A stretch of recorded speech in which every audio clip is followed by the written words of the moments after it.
Salutare! Vă salut cu mare drag, Eugen Scutelnic, mă numesc și canalul de YouTube Eugen Scutelnic. Știu că nu suntem o comunitate destul de mare acolo în online, dar o să fiu foarte bucuros dacă o să apăsați subscribe, o să apăsați butonul de urmărire. Asta o să mă fac cumva mai motivat să ies poate și mai des în fața voastră să livrez anumite mesaje. Tema de astăzi se numește de la scepticism la utilizator conștient. Am vrut de fapt să o scriu mai simplu, dar de vreo 2 zile tot marinez tema aceasta și mă gândeam să ies cumva cu un mesaj în mediul online. De ce? Fiindcă foarte mulți sunt ignoranți. Nu de atât că, nu știu, poate nu cred în ceva, da? Astăzi vorbim puțin despre suplimente, dar indiferent de anumită temă. Fie că vorbim despre deschiderea propriei afaceri, de ce oamenii nu deschid propria afacere? Din ignoranță. Fie că nu citesc, fie că nu studiază, fie că nu acceptă expertiza altor antreprenori. Majoritatea ce spun? Majoritatea spun că nu te implica în lucru în calitate de întreprinzător sau nu deschide propria afacere fiindcă este riscant, nu începe sau nu încerca un nou produs fiindcă lumea spune că produsele acestea sunt falsificate și sunt, nu știu, produse undeva în subsol, nu începi să te întâlnești cu cineva, stai singur fiindcă așa e mai comod, nu ieși din zona de confort și tot așa. Adică, de obicei, undeva știam că principala problemă a oamenilor este ignoranța și vreau să vorbesc anume despre ignoranță. 2000, mai țin cât era, 2009 probabil sau 2008, în orice caz, cred că avem vreo 18 ani sau 19 ani. Mama a cumpărat câteva suplimente, deci asta a fost, nu știu, 15 ani în urmă, 14, 15 ani în urmă probabil, 2 suplimente, nu de la NSP, de la alt brand, nu contează. Și ceva mi-a spus de genul că, uite, aceste suplimente sunt pentru imunitate și împotriva la paraziți. Adică un tratament antiparazitar. Eu, de 19 ani, sau 18, nu mai țin minte, în orice caz a trecut ceva timp de atunci. Deodată am spus că, uite, pe mine asta nu mă interesează și, în general, noi nu trebuie să consumăm aceste suplimente. Adică, deodată, am venit cu un fel de, nu știu, mesaj acesta negativ. Nu, asta nu mă interesează, nu e pentru mine. Și cumva nu mai țin minte, am folosit eu suplimente sau nu le-am folosit. În orice caz, faptul că majoritatea dintre noi, prima reacție de răspuns, majoritatea cazurilor, este cea de negație. Lumea nu acceptă altă opinie decât a ta. Lumea nu acceptă cumva să, nu știu, să-i recomanzi un alt specialist decât cel la care te duci tu. Și ideea este în felul următor. Atunci când există cunoaștere, atunci ignoranța se transformă treptat în informație. Că avem, pe de o parte, avem ignoranță și noi cunoaștem tot ce duce la depresie. Avem mesajele negative, avem social media negativ, avem televizorul care e plin 95%. Scopul lui este ca creierul tău să fie umplut cu informație negativă, ca tu să te uiți la mai multă reclamă, la mai multă publicitate, să vrei să cumperi un produs de care tu absolut n-ai nevoie și tot așa. Da, nu vreau să intru foarte mult în asta. Să revin la tema pe care am abordat-o. De la sceptic la utilizator conștient. Păi iată, 14 ani în urmă, eu nu știam nimic despre suplimente. Credeam că aceste suplimente, nu știu, am aici lecitina, le folosesc și eu, și soția mea, și fetiții, Iasmin, la fel, fermenți împotriva la răceală, multe chestii, sistemul cardiovascular, vitamine, deci multe am. Cred că, nu știu, posibil să în jur de 12 și nu mai știu, destul de mult.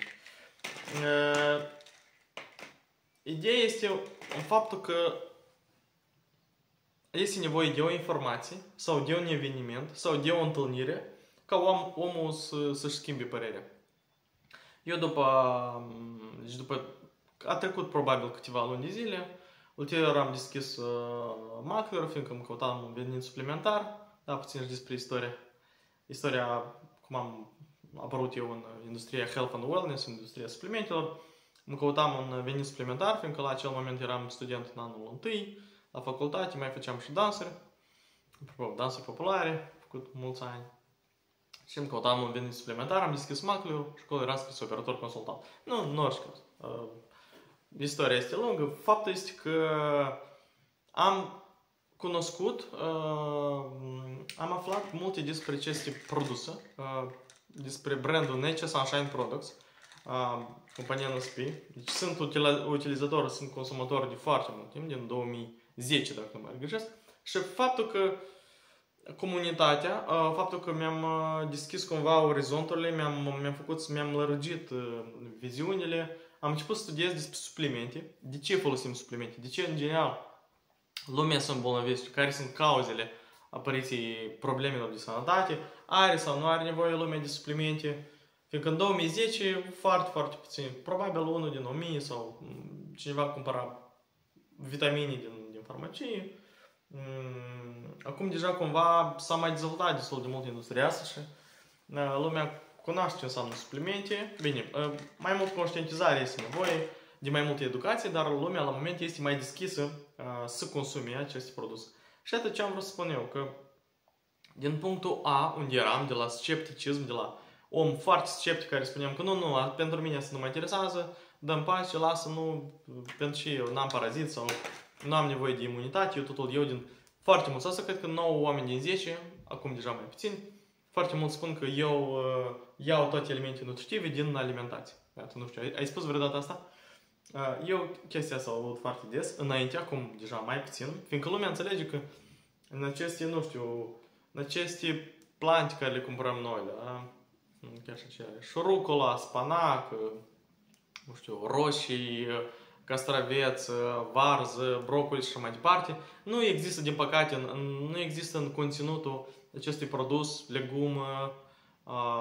legume, fructe sau carne sau alte produse, dacă vorbim despre produse alimentare, din păcate nu există cele elemente nutritive de care avem noi nevoie. Fiindcă celula noastră, până la urmă, are nevoie de anumite elemente nutritive. Are nevoie de aminoacizi, da, era pe undeva pici, de aminocizii sau derivații, da, aminocizii, proteinele, materialul nostru de construcție. În cazul în care noi nu avem suficiente proteine, el o să ia din altă parte.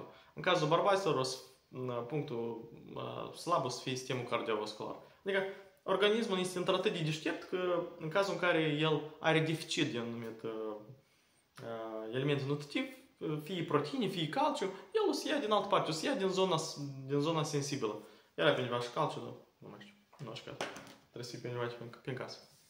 Păi ideea este în felul următor, că este normal să fim sceptici, dar eu îi spun un fel de sceptic pozitiv. În sens că sceptic, eu refuz să consum ceva sau refuz să-i dau organismului meu ceva sau eu refuz să încep o nouă afacere sau refuz să încep un nou proiect. Sceptic pozitiv, dar sunt dispus să citesc despre asta, cel puțin să mă informez dacă tema asta pentru mine cât de cât este actuală.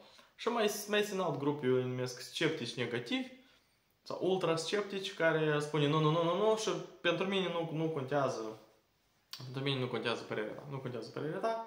Tu poate ești expert, ești specialist în domeniul tău, pentru mine asta nu mă interesează. Eu am complexul meu, nu știu, de calciu care îl folosesc, nu contează că el e calciu carbonat care se asimilează 3-5%, nu contează că el nu e biodisponibil și nu este foarte bun pentru organism.